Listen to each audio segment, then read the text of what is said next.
yegg si leen ak jàmm ci seen bii ñuy wax Ndar Fall info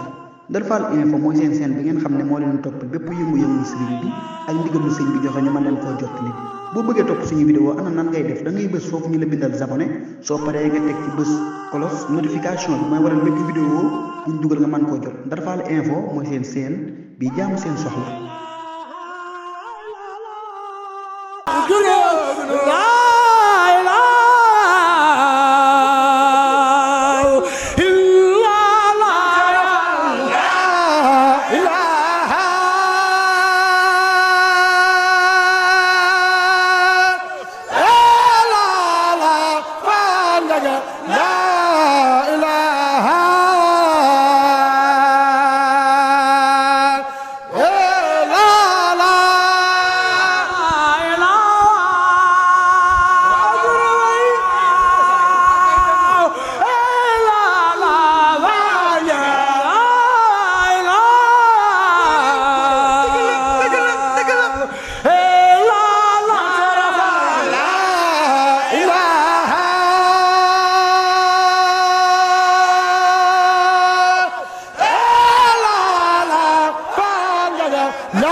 yegg si leen ak jàmm ci seen bii ñuy wax Ndar Fall info Ndar Fall info mooy seen bi ngeen xam ne moo leen topp bépp yëngu-yëngu sëriñ bi ak ndigalu sëñ bi joxe ñu mën leen koo jottali boo bëggee topp suñu vidéo ana nan ngay def da ngay bës foofu ñu la bindal abonné soo paree nga teg ci bës cloche notification bi mooy waral bépp vidéo buñ dugal nga mën koo jot Ndar Fall info mooy seen bi jaamu seen soxla